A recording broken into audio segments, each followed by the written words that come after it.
Hello friends, welcome to மதுலிப் சமையல். நீ பார்க்க போகிறது மஷ்ரூம் 65 எப்படி செய்யணும்னு பார்க்க போகிறோம். ஃபஸ்ட் தேவையானது வந்து மஷ்ரூம் வந்து ஒரு பாக்கெட் அளவு நான் எடுத்து வச்சுருக்கேன். அதனால் வந்து கட் பண்ணி வச்சுருக்கேன் நான்.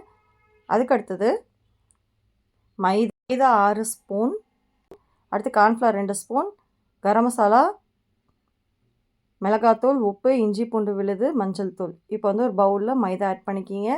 அடுத்து மசாலா எல்லாத்தையும் ஆட் பண்ணிக்கிங்க. தேவையான உப்பு ஆட் பண்ணிட்டு நல்லா வந்து இதை மிக்ஸ் பண்ணிக்கணும். கொஞ்சமாக தண்ணி ஆட் பண்ணிட்டு மிக்ஸ் பண்ணிக்கிங்க. ரொம்ப தண்ணி ஆட் பண்ணக்கூடாது. நல்லா பெரட்டுற பதத்தில் தான் இருக்கணும். நம்ம பஜ்ஜி மாவு பதத்தில் இருக்கணும். இப்போ மஷ்ரூம் ஆட் பண்ணிட்டு நல்லா வந்து அதை மிக்ஸ் பண்ணிக்கலாம். இப்போ அடுத்து வந்து எண்ணெய் சூடு பண்ணிக்கிங்க. எண்ணெய் சூடு பண்ணிவிட்டு இது வந்து நம்ம பொரிச்சு எடுத்துடணும். நல்லா வந்து வேகட்டும். 2 சைடும் நல்லா வெந்து நல்லா கிறிஸ்பாகணும். அது வரைக்கும் விட்டுறணும் இதை.